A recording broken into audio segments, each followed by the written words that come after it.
You're listening to Vedge Your Best. There has never been a more important time to be vegan. My name's Michelle Olander, and if I could go vegan in my 50s with all my excuses, I know you can start moving in that direction too. Vedge Your Best, and there's nothing you can't do. Episode 135, The Quest for Character, with Professor Massimo Pigliucci.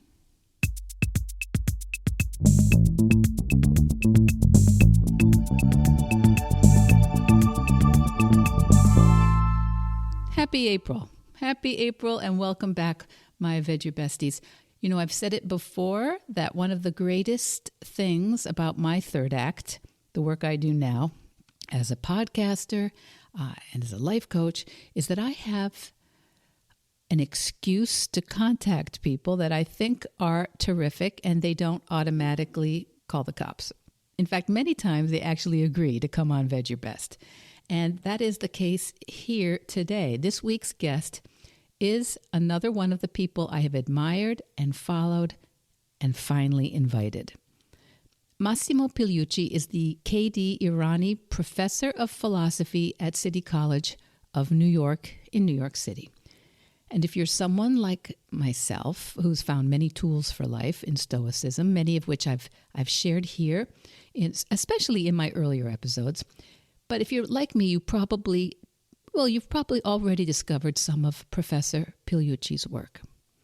Massimo Pigliucci is an academic, but he has produced many accessible ways of understanding his pet topics through podcasting, through a weekly newsletter, and a video series at the Great Courses. He shares philosophy, including Stoicism, and also, to use the subtitle from one of his books, Nonsense on Stilts, he tells us how to tell science from bunk.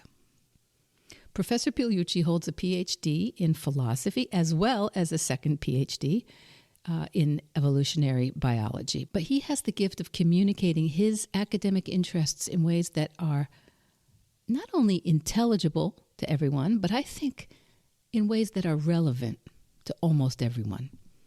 Questions about how to be a human, how to be a citizen, how to evaluate what's in front of us, and how to determine where our power is as well as where it is not. Ideas that are arguably even more essential today in the 21st century than ever. Professor Pigliucci's latest book, and the one that we primarily discuss today, is The Quest for Character.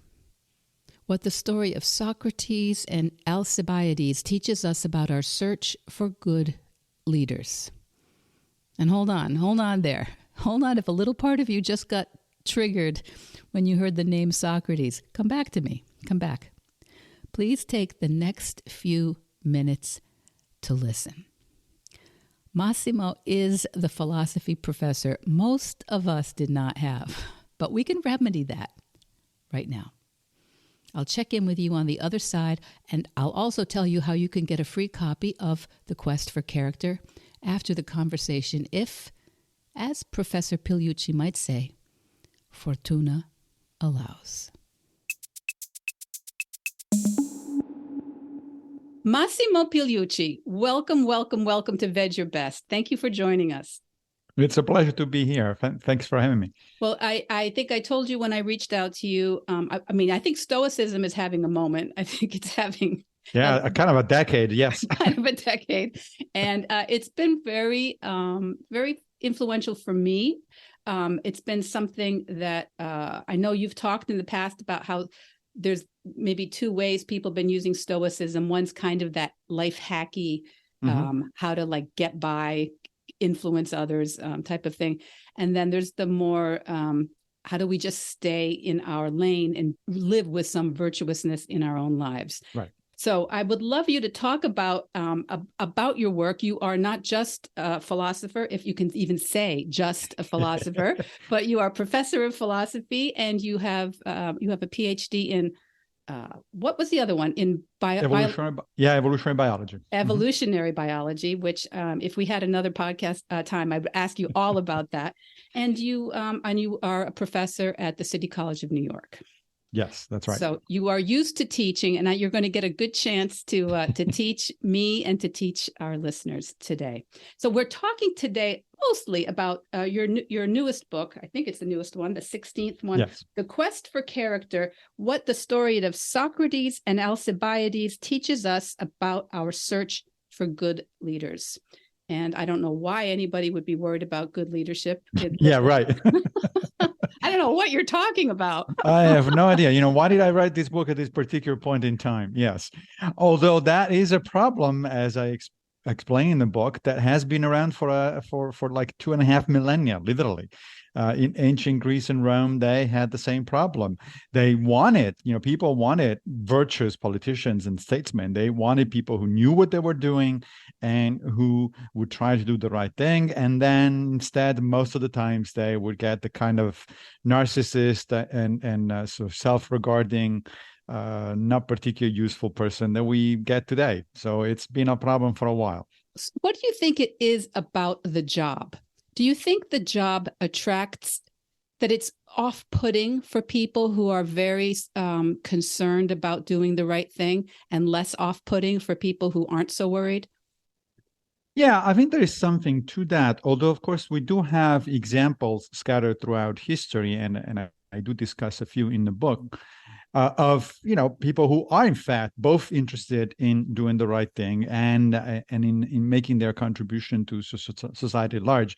So it's not necessarily that only bad people are attracted to politics, but it is true, for instance, that modern scientific research shows that there are two general occupations that have a statistically much higher number of sociopathic profiles among their practitioners. And these two are Wall Street and politics. So high finance and politics. And I'm sure that's not going to surprise anybody. So there is indeed a problem, but it's not the kind of problem that doesn't have solutions. It's just that the solutions are very hard, and to some extent they are in fact up to us. I mean, at least in more or less democratic countries like the one in which we live, at the end of the day, we can complain all we want about politicians, but we are the ones who put them up there.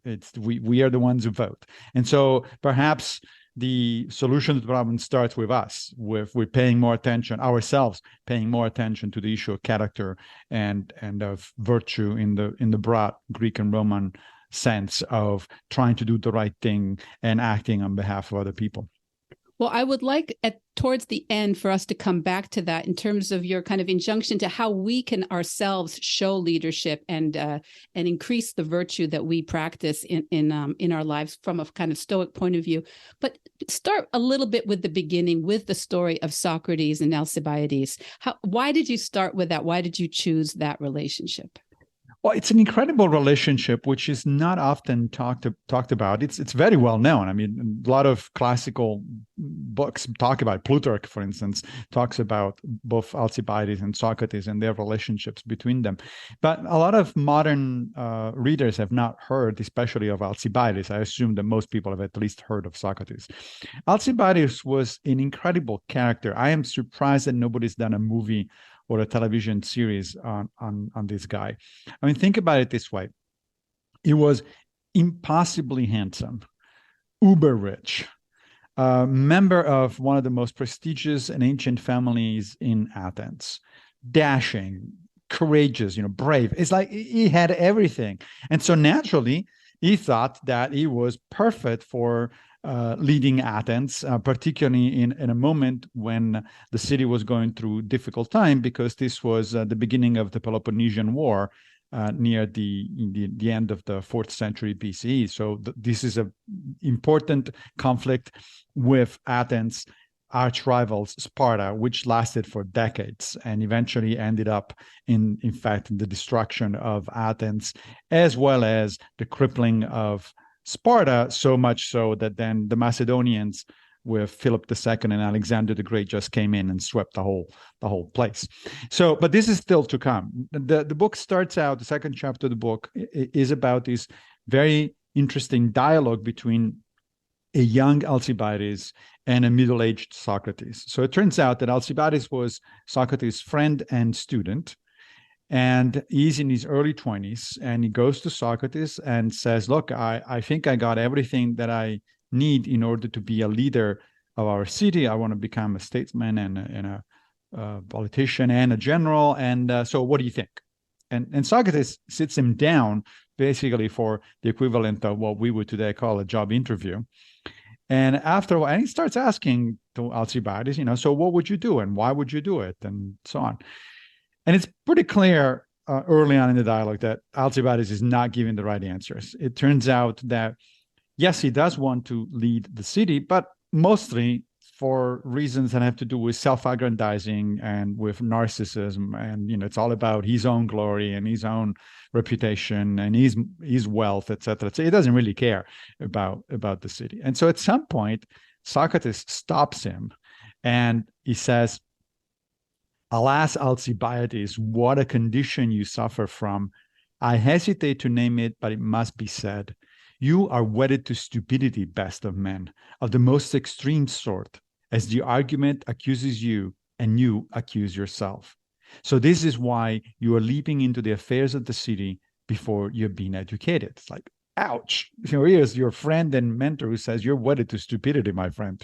Just you shouldn't be doing that. Now, the word that's often translated stupidity, however, is the ancient Greek amatia, which is spelled Amathia, and it really means unwisdom. So what Socrates is saying is that, yeah, Alcibiades has all sorts of good things going for him, but he's missing the most important thing. He's not a wise person. He doesn't do things for the right reasons. And that's why Socrates says this is going to be a disaster. If you pursue that course of action, is going to be a disaster. And sure enough, that is what happens. Alcibiades ignores Socrates' advice, goes on and does become the leader in Athens. He becomes one of the Athenian generals conducting the war, and it's a disaster. It's a disaster not because Alcibiades is not good at what he does. He is very good. He wins a lot of battles, in fact. But he keeps acting for the wrong reasons. He keeps putting himself ahead of the welfare of the city. And eventually he makes a number of decisions that turn out to be a complete failure. And he gets killed 20 years later, and Athens loses the war. So the quest for character is in our leaders is something that has been going on, obviously, for millennia, and is still essential. It's still something that you're arguing we can't do without. That's right. I argue that we can't do without it. And even though the quest has been going on for a long time, we do have decent examples, pretty good examples of what happens when that quest actually goes well. So in the book, I focus on the Greeks and the Romans for a number of reasons. First of all, because I am convinced that even though they lived 2,000 years ago, things haven't really changed that much in the meantime. Yeah, the technology, of course, has changed dramatically, right? Imagine if, let's say, Socrates were suddenly to appear on our Zoom screens and join this conversation, right?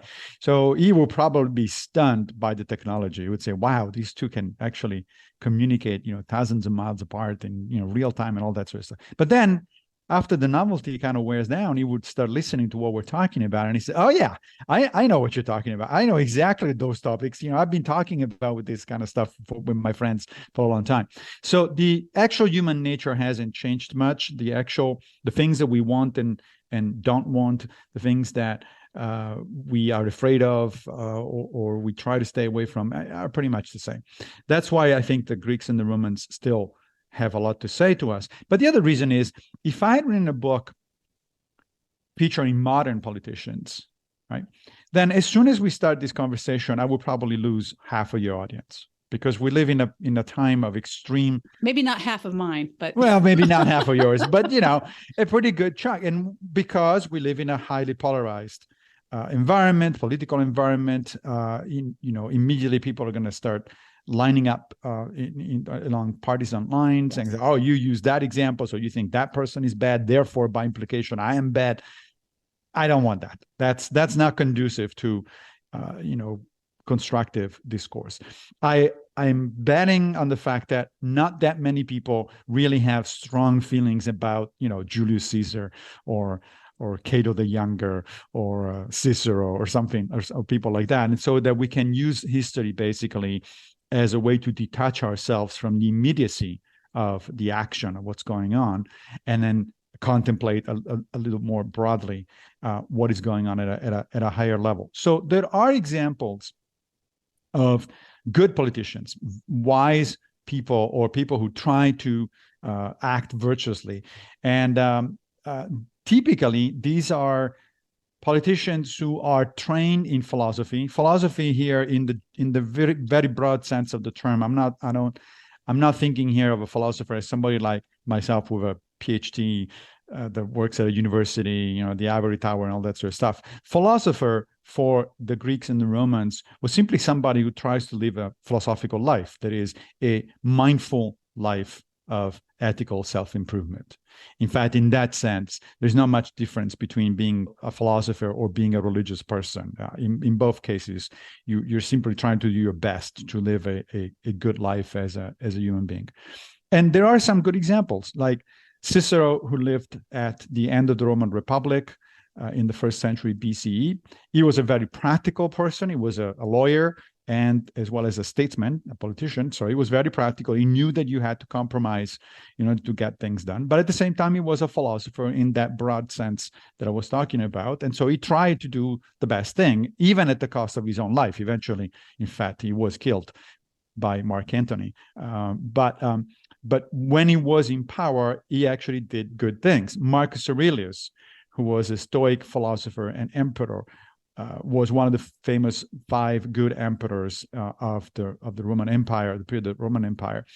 And under him, things went pretty well. He had a difficult reign because he had to deal with internal rebellion, with earthquakes, with flooding of the Tiber River, with 2 frontier wars, and yet he tried his best, and the Roman Empire actually thrived under him. So there are examples in history. The American founding fathers, if we want to get a little closer to modern times, for all their own, of course, limitations, as we all know these days. Nevertheless, these were people who were trying to do their best and who did a pretty good job compared to other examples in history.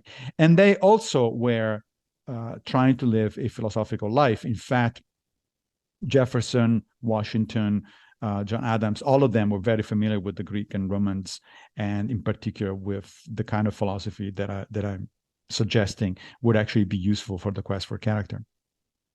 So now, all these people you've mentioned, even the people who were trying to live in a virtuous, character-filled way, are also, to our minds, involved with slavery. Yep. Both 2,000 years ago, women had no say in most aspects of society or certainly politics.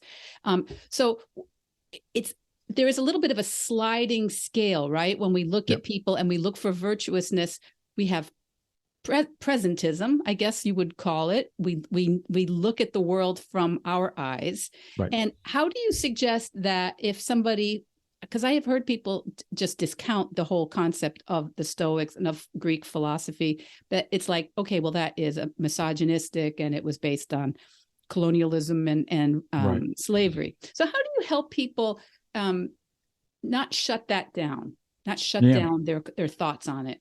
Yeah, that's a very good question and a fair question. I think there are a number of things to consider here.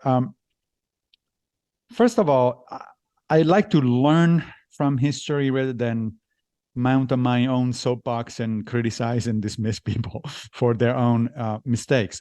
Now, that doesn't mean we shouldn't acknowledge all the things you said. Yes, of course, the condition of women throughout most of history, not just the ancient history, but most of history. In fact, one could argue even now, it's certainly not ideal. It has improved a little bit, but we're not quite there yet.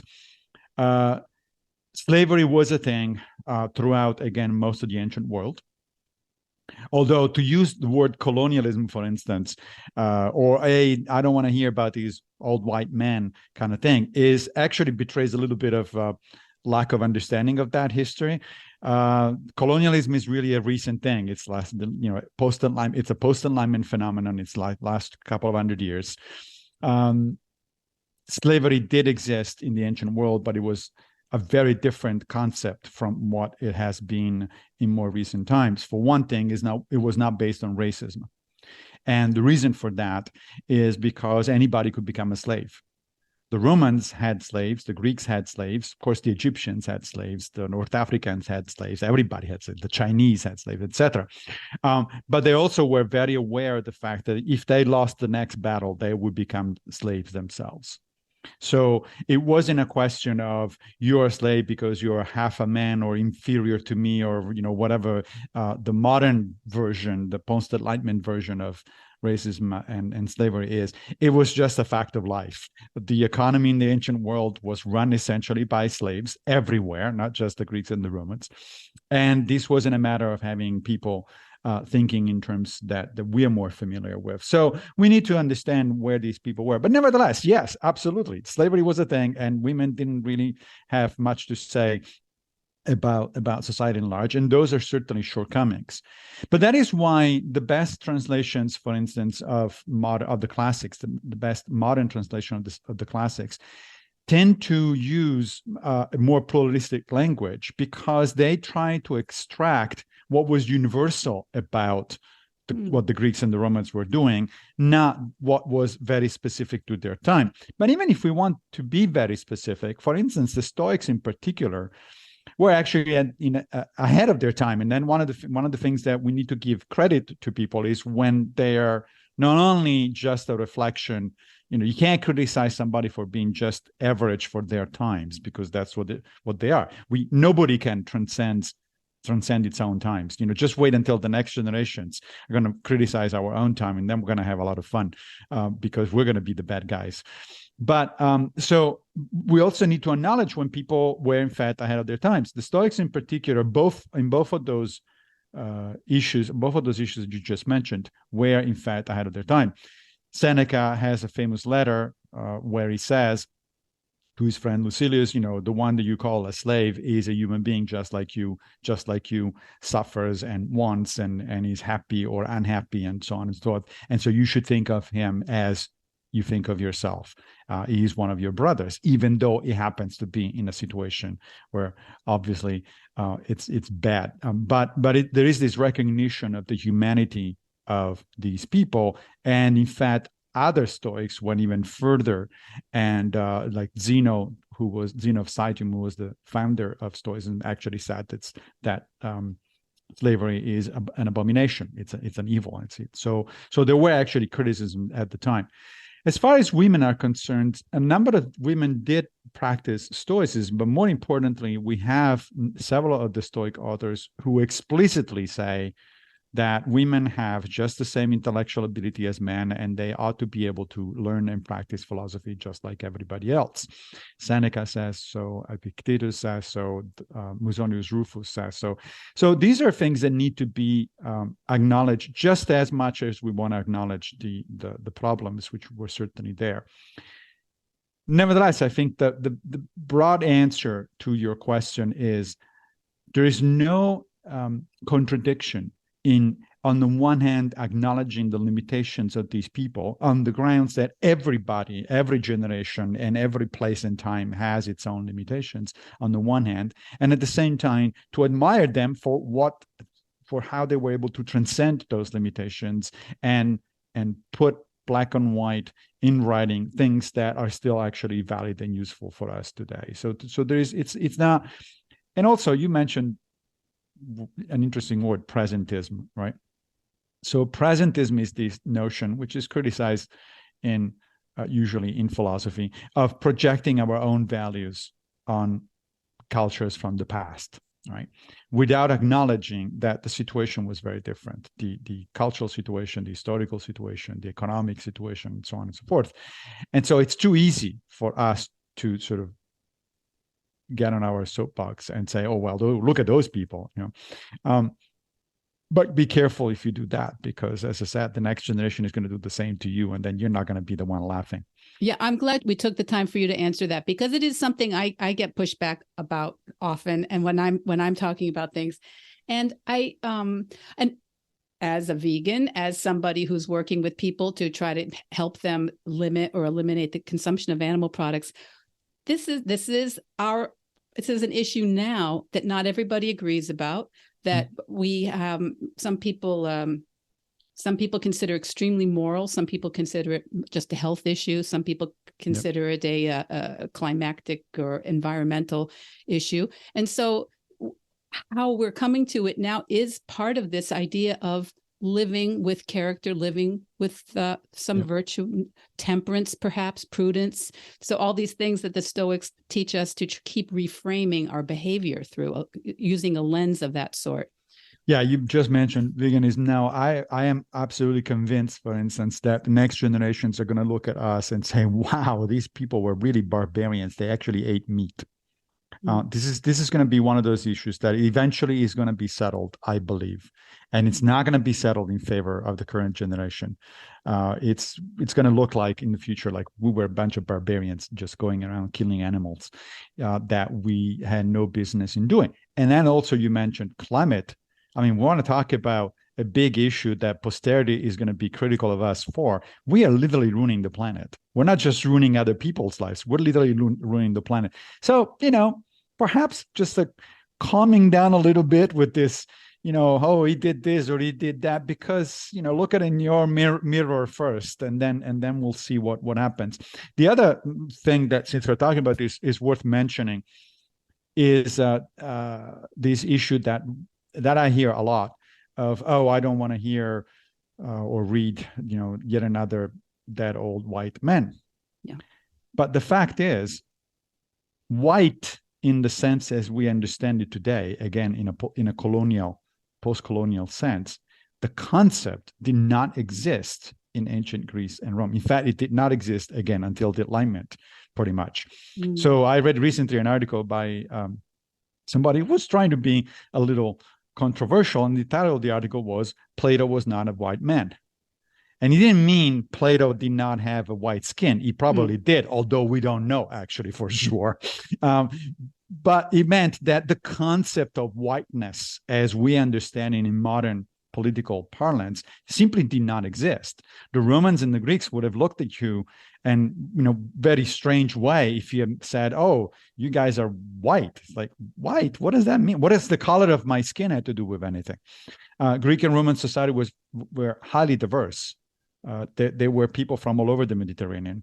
In fact, it has been pointed out that even though we tend to think of Athens as the birthplace of philosophy, most of the philosophers that we recognize that lived in Athens and practiced in Athens were actually foreigners. Zeno of Citium, the founder of Stoicism, was from Cyprus. He was a Phoenician. It was not even a Greek. We tend to think of Marcus Aurelius, Seneca, and Epictetus as Romans, but the only one of those three that actually was born in Rome was Marcus. Seneca was Spanish, and Epictetus was Greek, and by modern standards, he would have lived in Western Turkey. So this whole notion that that is the danger of projecting our own categories and our own way of thinking back to places and people where it doesn't belong. And I think this is, from my point of view, this is why history is so important, and it's also very divisive. I know my children are all grown. I have grandchildren now. History, when my kids were going to high school, was basically no one could decide what they were supposed to be teaching the kids, because everybody was upset about it. So in that case, almost nothing got taught. In my opinion, almost nothing got taught. I think because of this lens of looking for the bad guys everywhere, who deserve to be called out, or not called out, that's exactly the wrong term, but to deserve to be held to a standard that we go, not to pretend that it didn't matter, but to also understand what else was going on in that period of time. Exactly. You don't want to wash out all of that stuff. You need to know. The way we learn from other people, from other cultures, precisely by acknowledging what they did wrong and what they did right. Not one or the other. You can't just say, oh, the Greek and Romans were all perfect. No, they were not. They were flawed human beings like everybody else.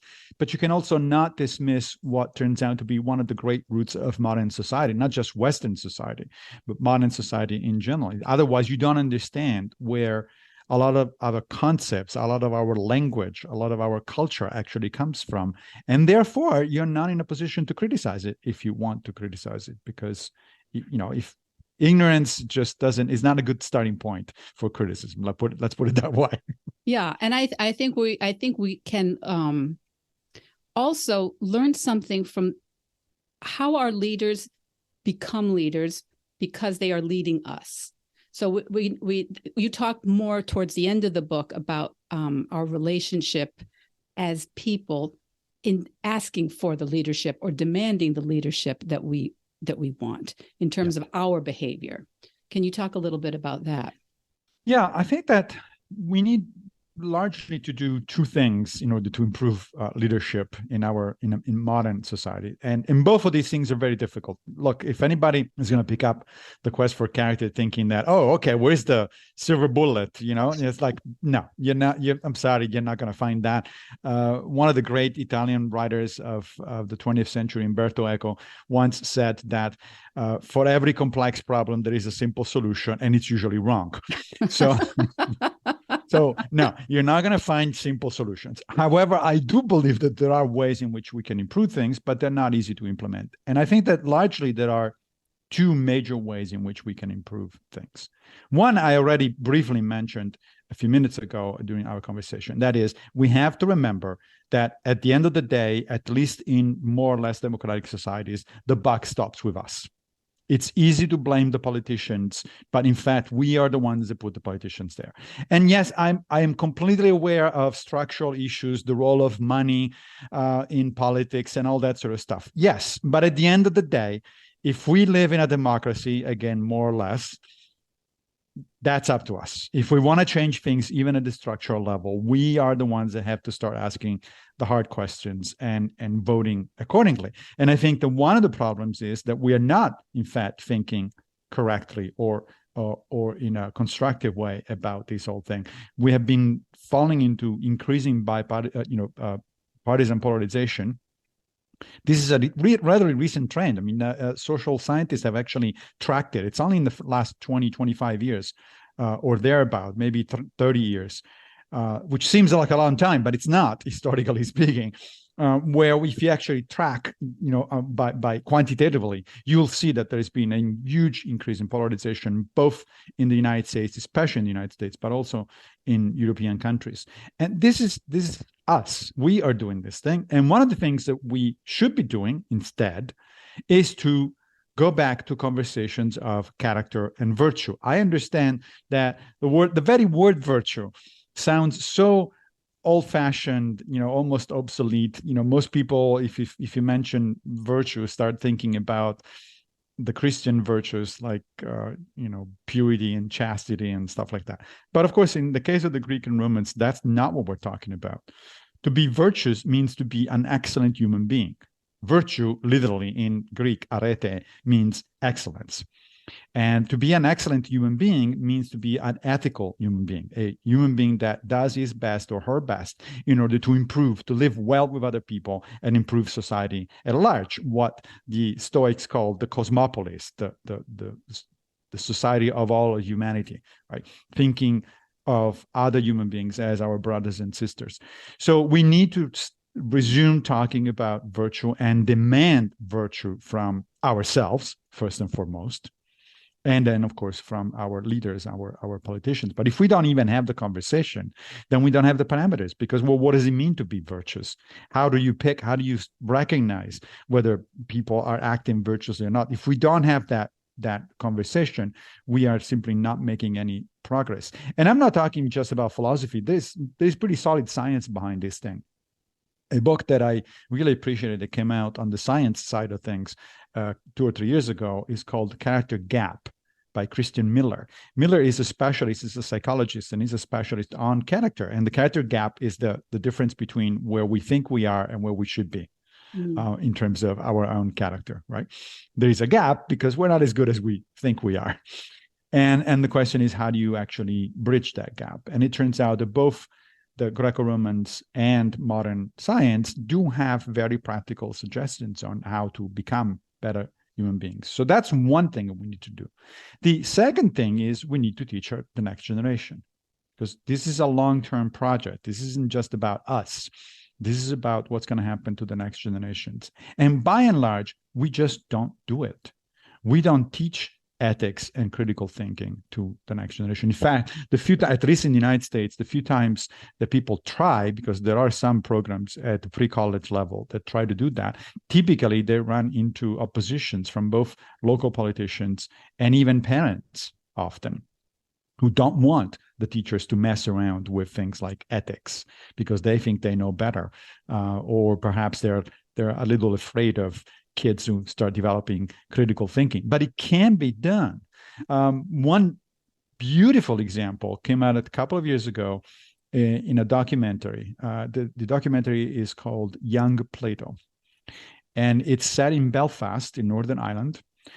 And it's about the principal of an elementary school who decides to teach practical philosophy to his kids. Well, these are kids, like 70, 80, 90 years old.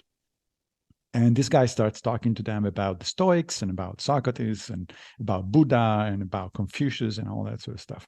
And you can see in the documentary the profound effect that this has on the kids. All of a sudden, the kids have tools at their disposal to deal not just with bullying in the schoolyard, which is a common phenomenon, but more broadly with the atmosphere of violence that permeates the society in which they are growing up. As I said, it's Belfast, right? So there's this incredible scene where one of the students comes to the principal and he's obviously distressed, and the principal says, what's going on?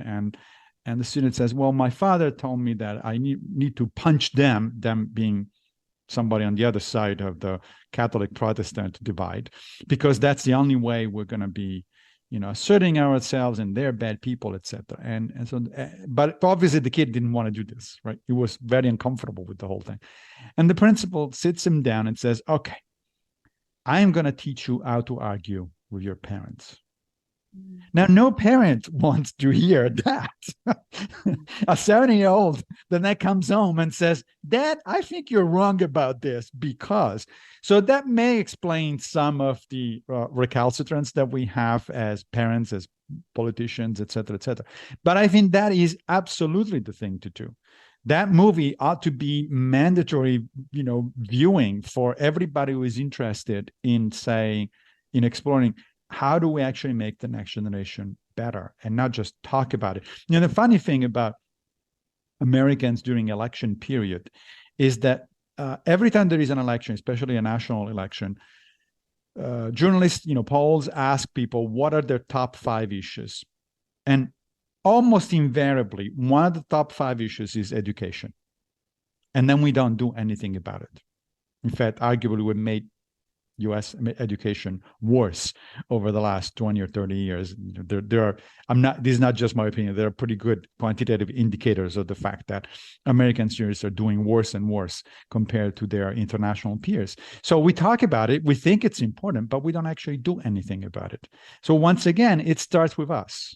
We can't wait for somebody else to come in and solve our problems. We need to start talking about character, voting with character in mind, and most importantly, educating our kids, our own kids, the next generation, in terms of what is a good character.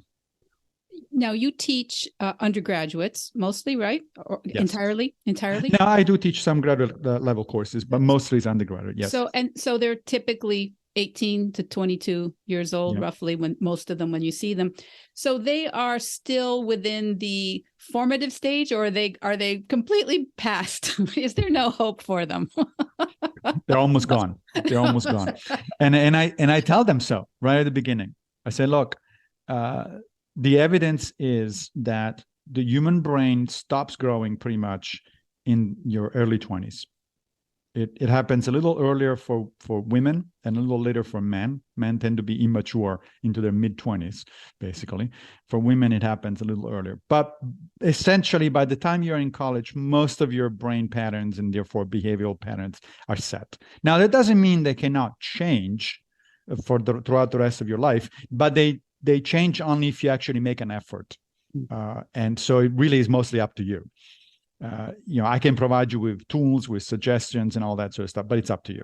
If you really want to shape somebody's character, as both the Greco-Romans understood and even the Jesuits, the Christian sect of Jesuits have a saying. They say, give me a child of 7 and I'll give you a man of 14, right? The age of reason starts, even according to modern cognitive psychology and developmental psychology, starts around 7 or 8 years old. That's the time when kids begin to be able to articulate abstract thought in a more sophisticated fashion. And it ends pretty much a little later than 14. It ends in your late teens or early 20s when your brain is essentially settled. That is the window. And so we should start teaching critical thinking and philosophy and whatever else we want to teach to our kids at age 7. And then keep going. Now, that said, it's not hopeless even for adults, however. I think that analogy is actually a very good analogy on how to improve your character at pretty much any age.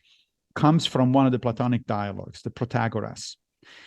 There is a dialogue where Socrates is talking to Protagoras, who is a sophist. And Socrates initially is pretty skeptical that you can teach virtue to other people.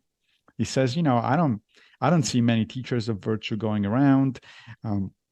I see the sons of virtuous fathers who are not themselves virtuous. You would think that if anybody could teach virtue, that would be a father to his son. So it's like, I don't know. I'm not sure that this thing is going to work.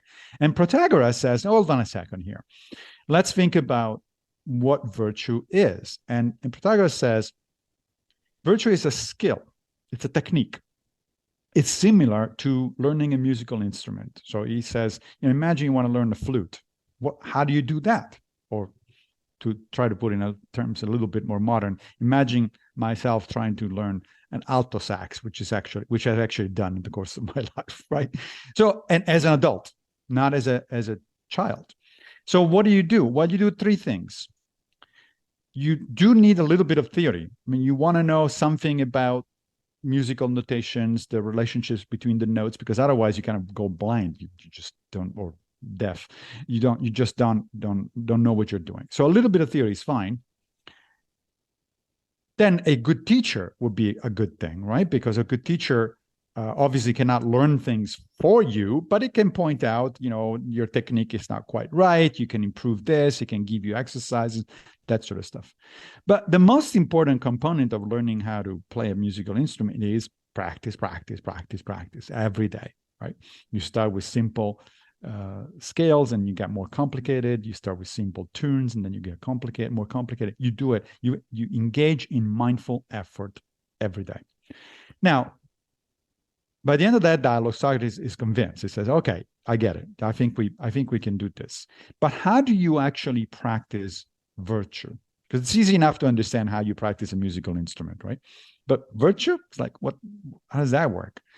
Well, imagine, for instance, that you realize that, you could be more generous, right? You say, a little bit of self-analysis says, there's many things I could improve myself, but generosity is probably one that I need to work on. Well, how do you practice becoming more generous?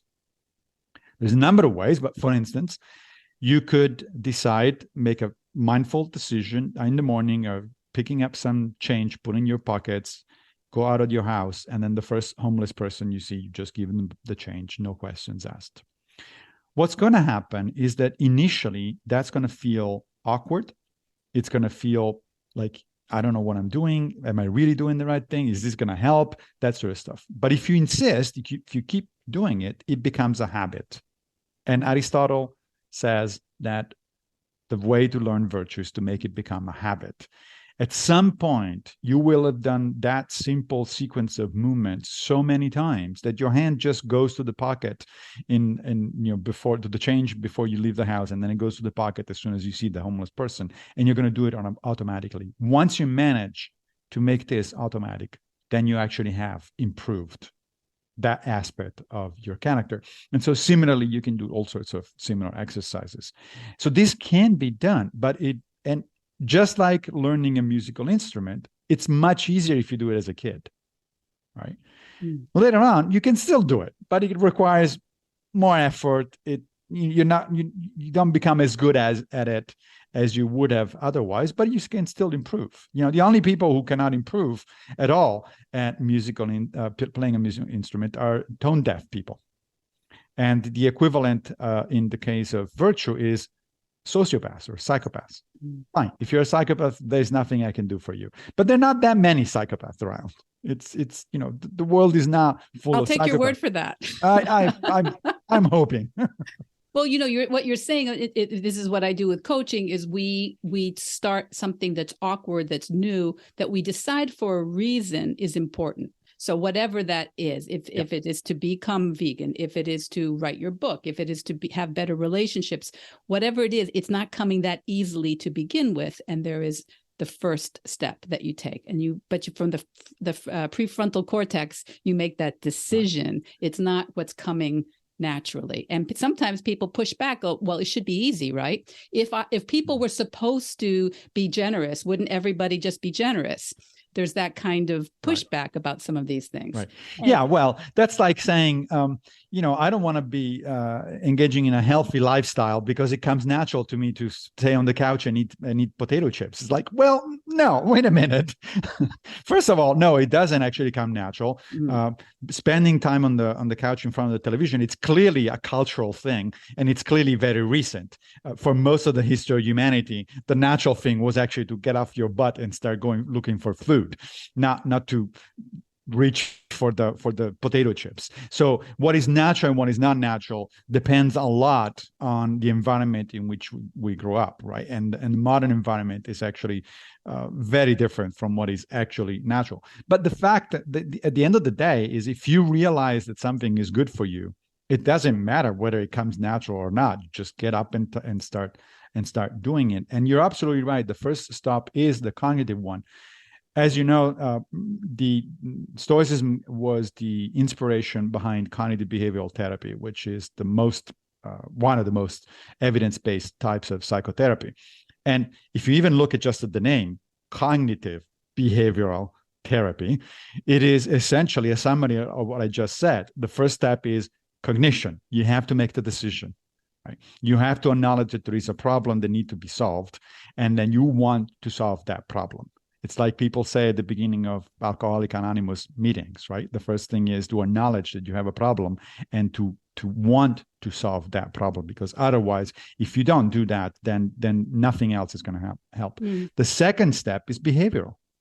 You start by implementing a new behavior. And of course, initially it's going to be awkward and feeling unnatural and so on and so forth. When I decided a number of years ago that it was about time to start taking care of my body and go to the gym on a regular basis, oh boy, did I hate it. It really was not natural at all. I'd much rather stay home and read a book. I'm sorry. I just not, whenever I went to the gym and the nice lady behind the counter would look at me and say, enjoy your workout, I wanted to say, what, are you kidding me? I'm not enjoying anything. I do this because I have to. I'm not enjoying it. But now, if I don't actually go to the gym many years later, I do feel bad. And not just psychologically bad, physically bad, right? I feel the impulse, the necessity, the need to actually get up and go to the gym. Why? Because it has become a habit. So cognitive decision, behavioral implementation, that is going to have the therapeutic effect. That's going to actually change your attitude in the long run. One of the things that people are surprised for some reason when they approach me about the effects of Stoicism. Right? For instance, at the peak of the pandemic, I got an incredible number of calls for people who wanted to engage in Stoic-based therapy, essentially. And understandably, we were all under stress, some more, some less, but it was a stressful condition for a lot of people. And so it's like, oh, Stoicism is certainly going to help. And then some people were surprised that Stoicism wasn't helping immediately. That this was not it's like, hey, I learned the principles. Now, why am I not happy? Why is not my life? And so I had to come up with an analogy to explain why this was the case. And I thought, it's like, look, imagine that your goal is to get into the ring with a professional boxer, and survive one round. Now, what do you think is going to happen if you have never done any boxing at all, not paying attention to your reflexes, your muscles, nothing? And then you ask a coach, hey, can you give me a couple of tips right before I jump into the ring? I think you're going to be pummeled. I don't think you're going to do very well, right? Now, the coach might be able to teach you enough to withstand, the first few seconds of it, perhaps, but you're not going to do well. When are you going to do well? If you start training way before the problem actually, the test actually was in front of you. So, of course, if we wait until the pandemic comes, or if we wait until a loved one dies, or if we wait until we lose our job, if we wait for one of the major setbacks in life, or of course the ultimate test of character, as Seneca puts it, if we wait until our own demise is about to come on us, well, then Stoicism isn't going to do much, but nothing is going to do much at that point, because you're not prepared. That is why Seneca said that our entire life is a preparation for these kinds of problems. Right. And so you need to start. There's a nice bit in Epictetus's handbook, where near the end, where he says, look, the Olympic Games have already started and you're already behind. So it's like, chop, chop. It's time to start going here. Like, what are you waiting for? Yeah, I've seen a lot of people really struggle since the pandemic in a way that I was not prepared for how hard people took it. I think because I had a very lucky, happy pandemic compared to most people. You work with young people. I think young people had a particularly difficult time that I would not have predicted either from my vantage point as a mom of now young, well, they're adults now, they're in their 30s, around 30. So they actually were already in relationships, finished with university, in jobs, also luckily placed during the pandemic. I recently was teaching on this subject that I think young people really need to see us tackling important issues and dealing with things that are unpleasant and difficult with a level of hope and a level of commitment. I really think young people need to see us working right now if we're older adults, because I think a lot of them have really felt like the rug's been pulled out from under them. I'm wondering, from your vantage point as a professor, seeing young people every day, if you have something to add on that a way that we can support our young adults. Yeah, I think you're right. I was surprised as well by just how hard the pandemic hit, especially young people. As you were saying, I'm also, in a sense, in a privileged position. I didn't lose my job. My university was able very quickly, actually, to switch to online teaching. So for me, very few things actually changed. Nevertheless, even I started having health problems that I wasn't expecting. All of a sudden, there were also psychological issues, even though for me, this was actually a relatively benign time. So I can imagine somebody who does not have the tools because he's younger, or she's younger, she hasn't been through any other problems before, or because they lost their jobs. I mean, some of my students were joining classes online at the same time as they were working at the local pharmacy behind the counter. So, which is, as you might imagine, not an ideal thing to do if you're taking classes that are already challenging and absorbing in the first place. You can't really do that kind of thing, but people did it. What can we do? I think that you got it exactly right. That example here, going by example, showing by example, instead of just talking and talking and talking to people. Talk, it's easy. And of course, to some extent, it's necessary. We are a verbally articulate species, so we do teach each other and help each other by talking. But most importantly is we need to model that kind of behavior for the next generation. It's not fair and way too easy to start pointing fingers and what you need to do this and you need to do. Well, what am I doing here? What is my contribution to society? How am I reacting to things? So model your behavior. And I try to do that, not just with my students, but with my daughter. My daughter is 26 now. And fortunately, she has weathered the pandemics fairly well. She's doing nicely and all that sort of stuff. But I very consciously try to model what I'm talking about with her. We often have conversations about her problems or my problems and how we both deal with it. But she also sees on a day-to-day basis how I actually react to things. How, for instance, I tend not to catastrophize things. That's a term that comes from one of the branches of cognitive behavioral therapy, rational emotive behavioral therapy. A lot of people have a tendency to catastrophize. Oh, I lost my job. That's the end of the world.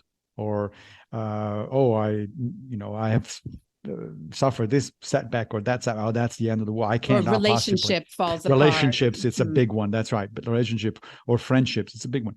And the cognitive behavioral therapy therapists, one of the first things they do is to teach you not to catastrophize, but to try to look at the situation with as objective a approach as possible and describe it in objective terms. Like, well, what happened? Oh, it's a horrible thing. I lost my job. No, wait a minute. Horrible is a judgment. Yeah. It's not an objective thing. This is your subjective reaction to it. So take horrible out of the way. The fact is, you did have a job until today, and now you don't. Okay. Now, what can you do about it? What is the next step? What is it that you're learning from this experience? Perhaps this is going to actually open up opportunities that you might not have seen before, or it's going to force you to do things in a different way that in the long term might work out even better for you, or if not better, at least just as well as if it hadn't happened. But if you, of course, immediately start looking at something as a setback, instead of a challenge, as a catastrophe, as instead of an opportunity, then that's problematic. It's not very helpful. And of course, surprise, surprise, the Stoics were saying exactly the same thing. Your dichotomy of control. Yes, yeah. That's right. When Epictetus says some things are up to us and other things are not up to us, and a good life is the result of focusing on the things that are up to us, because that's where your agency is. That's where you can actually solve problems. And also at the same time, working toward acceptance with serenity and equanimity are the kinds of things you cannot change. And we're talking about everything from fairly major things like losing a job or a breakup in a relationship to even minor things.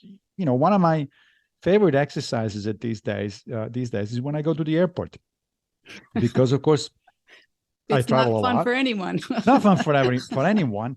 But since I travel a lot, more often than not, it does happen that the flight gets canceled or delayed, right? And, I see people around me who just react as like, oh, this is a catastrophe. This is horrible. I'm going to miss this or I'm going to miss that. And how is it possible that this thing happened? Well, it happened. You do not control it. It's not something that you can change. So the next question is, instead of getting upset and start yelling at the poor person behind the gate agent behind the counter who doesn't know, it's not their fault. They would very much want you to be out of the way on the plane. They don't want to deal with you. So it's not like they're not doing it on purpose, right? So instead of doing that, then what is it up to you? First of all, is to get details of the situation and try to book yourself on the next flight, if possible, right? Once you've done that, and say, okay, well, but the next flight is in 4 hours. Okay.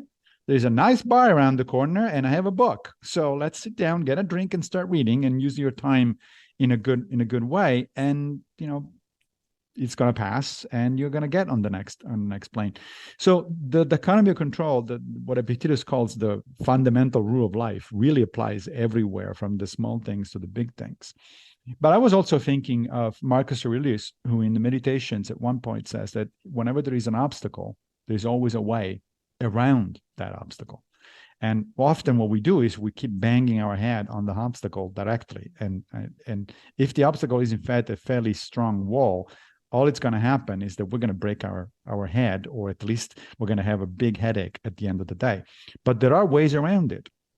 The obstacle becomes the way, he says, in the sense that this is actually not only a Stoic, but a Taoist principle, right? This notion that instead of putting yourself in opposition to events, take a look at what the events are, what the nature of these events are, and trying to take advantage of it. Try to go with the flow. Going with the flow doesn't mean being overrun by the events. It just means to try to pick a new path that might be, at the very least, less obstructive and less destructive than it might have been otherwise. So these are things that we can learn from the ancients, because they're still very much here today and helpful today to us, regardless of the fact that they were articulated by people 2 millennia ago. And they're tools that are not necessarily natural. They're not necessarily the way we, as young people or children or even adults, go, oh, yes, this is my opportunity. It's something we have to decide to look to bring to our obstacles. It comes from, as you say, the cognition. We have to say, how can I use this situation? And it's a decision more than just a of course it's not, again, not natural. It is a way of using our special species abilities. I was going to say, so it's not natural in the details, in the specifics, but at a general level, what we're doing is exactly what you just said. We are using the major evolutionary weapon that our species has at its disposal, our brain. Right? We don't, as animals, we have only two things that allow us to survive and do well: the fact that we can reason our way through problems, and the fact that we work together with other people. We are social animals, right? Other than that, human beings, as a species, we don't have strong muscles. We don't run very fast. We don't fly. We don't do any of the kind of things that a lot of animals do. But what we do have is a large brain capable of solving problems, and the ability and the natural instinct to come together with other people and cooperate in order to solve problems. And that's exactly what the Stoics meant when they said that we should live according to nature, meaning according to human nature, meaning the nature of a rational social species. I think that's a good thought to end our conversation on, Massimo. Thank you so much. Let's use our brains and our commitment to our brothers and sisters and our neighbors, whether we like them or not. My grandmother used to say, she was an Irish Catholic, and she used to say, Jesus said, love thy neighbor. He never said like them. So that's right. I think my grandmother from Naples said the same thing. So they might have known each other. Perhaps. Thank you so much, Massimo. And I'm going to have all the links to your book and to the Quest for Character, and how people can find it and find you, and hopefully find your Substack. Do you call it a blog? Do you call that your Substack? The term, I guess, it's newsletter, and I kind of like it. It's kind of old-fashioned. I kind of like it. Figs in Winter. I love the title of it, and it's a very beautiful thing to have in your inbox every week. All right. Thank you very much, Massimo. Absolutely. Let me know when this comes out. So what did you think of Massimo?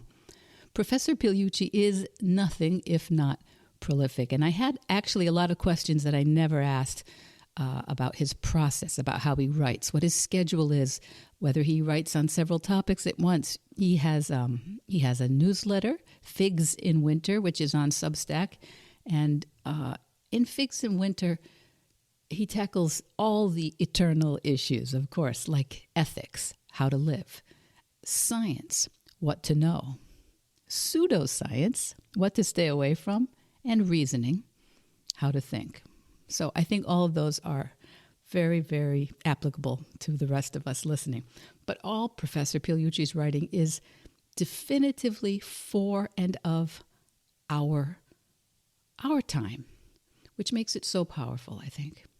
And it's why we are giving away 10 copies of The Quest for Character by Massimo Pigliucci. And if you go over to our Instagram page for Vedge Your Best. You'll see a post, but all you have to do, it's very simple. All you have to do is write an iTunes review, email us a screenshot of your review, and we'll send you your choice of either a physical copy or an ebook if you're in North America, and an ebook if you live outside North America. The first 10 emails will get a copy, and I think you will love this book and see the world just a little differently.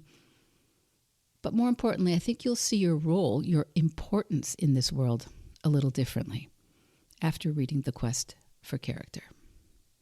So, leave us an honest iTunes review. I know it's a hassle. I know. That's why I'm going to send you this very nice gift, this very nice thank you present. And if you have already left an honest iTunes review in the past, please let me know so I can thank you personally. In the show notes, you'll find Massimo's links, as well as the instructions to get your own copy of The Quest for Character, what the story of Socrates and Alcibiades teaches us about our search for good leaders. Okay, kids, thank you so much for joining me. I hope you loved listening to Professor Pigliucci. And as you know, it's always an honor for me that you share your time with this podcast. But now it's time to get out there and veg your best. Veg Your Best podcast production, music, and editing by Charlie Weinshank. Thanks, Charlie. Before you go, it would mean so much to me and the Veg Your Best team if you would hit subscribe, leave us a 5-star review, or share with someone you think might be interested.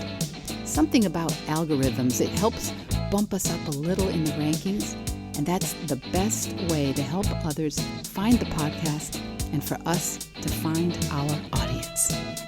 So, until next week, make it easy and veg your best.